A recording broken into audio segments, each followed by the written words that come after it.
Hello, welcome to the second introductory video about the type of work our BPO firm specializes on. Today, I will be showing you a flow chart which basically explains the industry to which we provide service to and gives you a very basic idea about our work.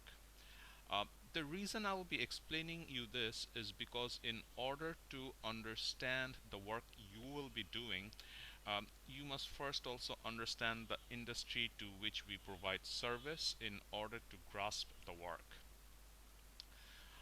The industry itself is fairly large in US, involving businesses such as American banks, large corporations, and asset management companies. Most of our work that we submit are to large corporations in the states who review this work before sending them to the banks for finalizing.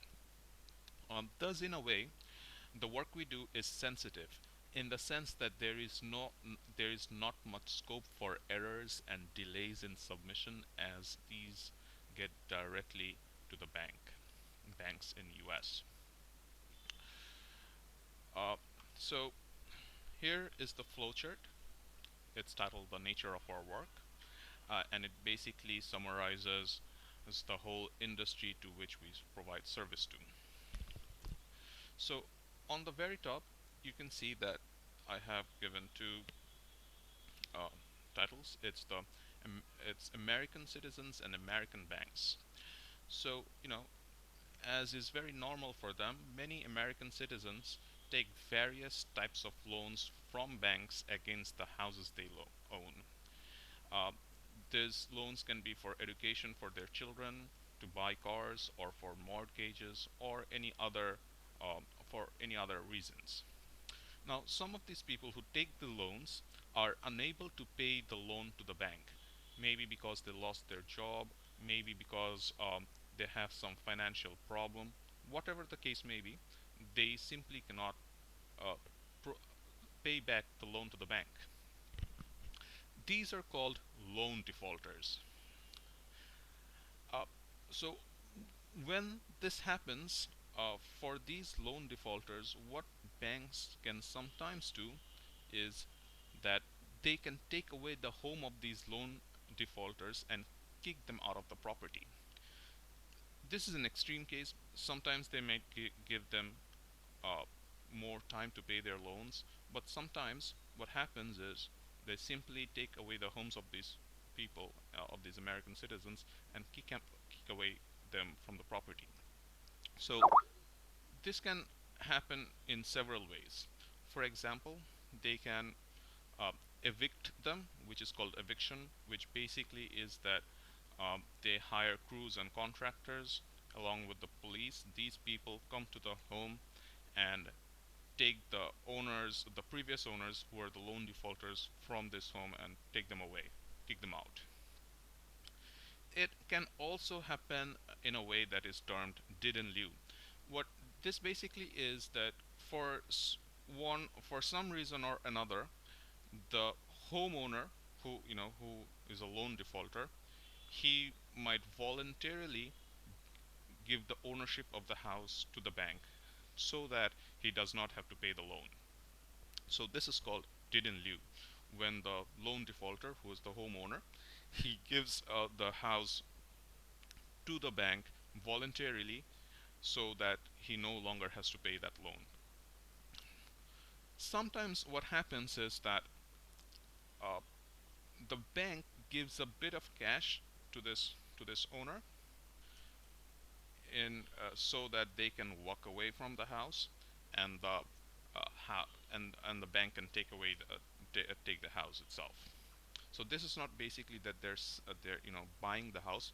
What happens is they're just giving them a small amount of cash, uh, so that the homeowner can just walk away from the house and the bank can take it.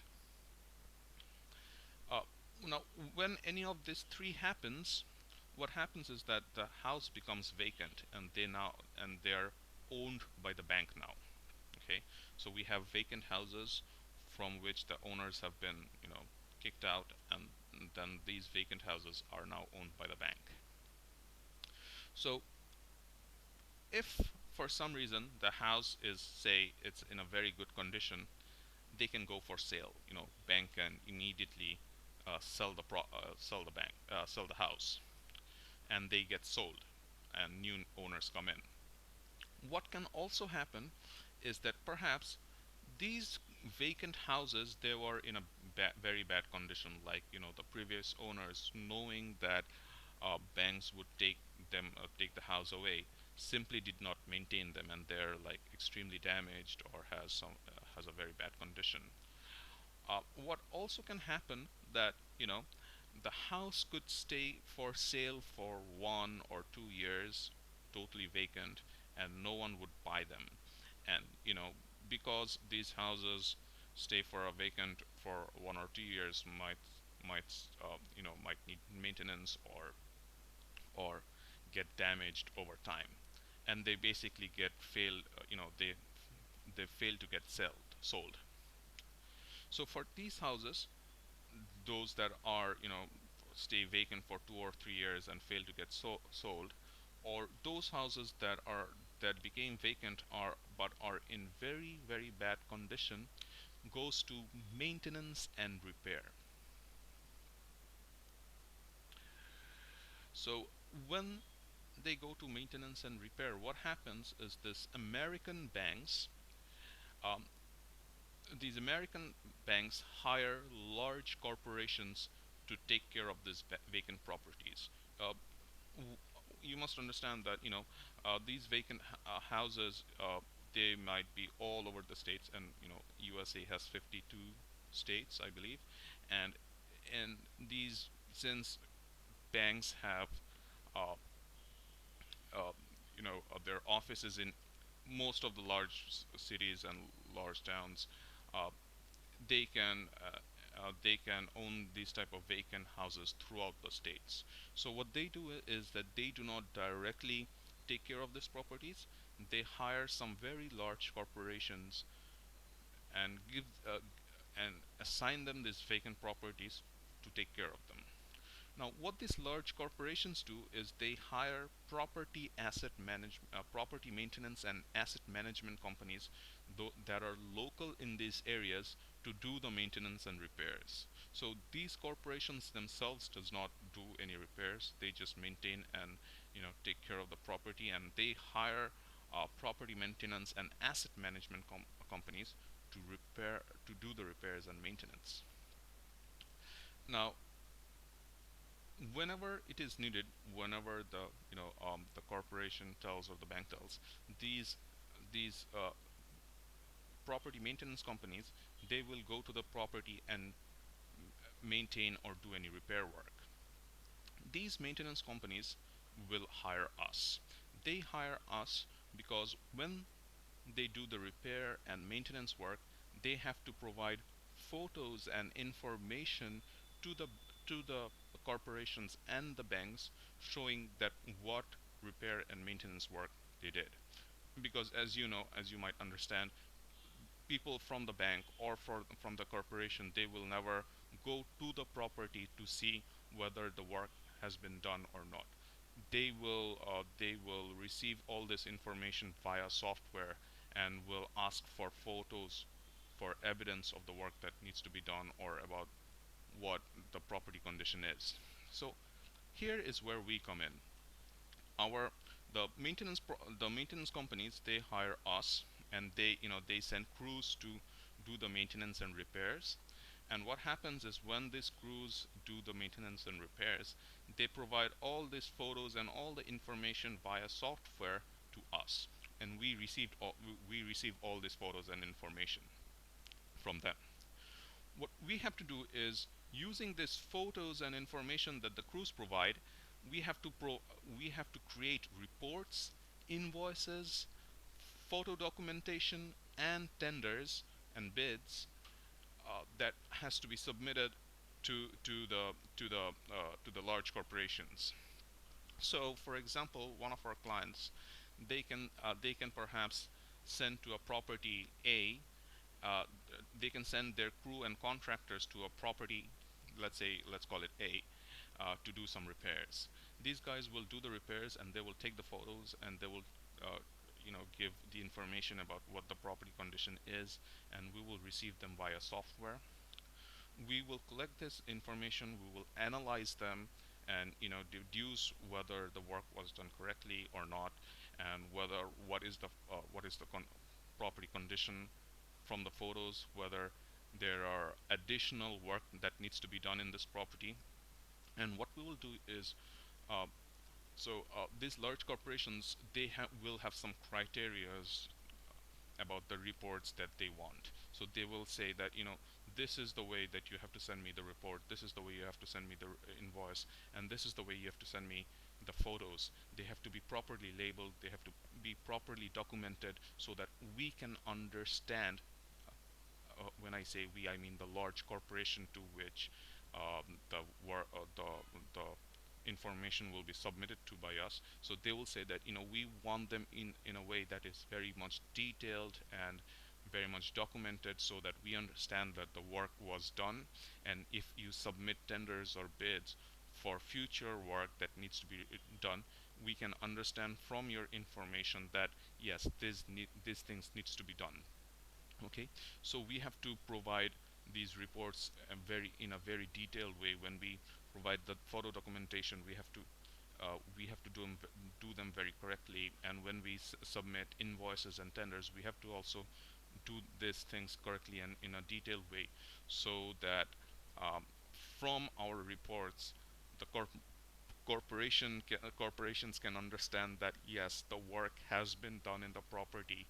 Yes, that the maintenance, that the future maintenance work that we are saying that will be needed, uh, needs to be done. Okay, so once these reports are submitted to the large corporations, what they will do is, they will verify and QC all our work, and either they will accept them and send them to the banks for finalization, or they may reject back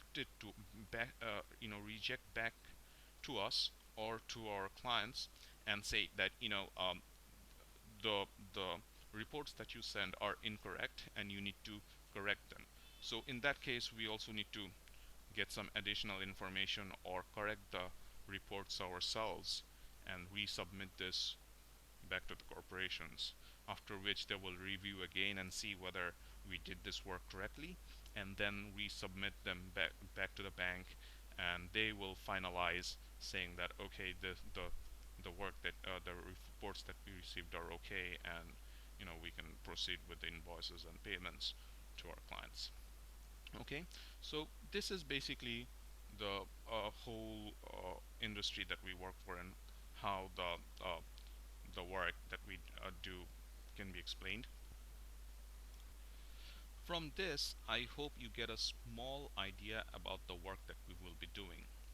So the next set of training videos will solely focus on showing you some of the aspects of the vacant properties in America that our clients work on. This is an extremely important section, because a major part of your work that you will be doing will be involved with dealing photos and pictures in order to write reports and create invoices and submit bids and tenders.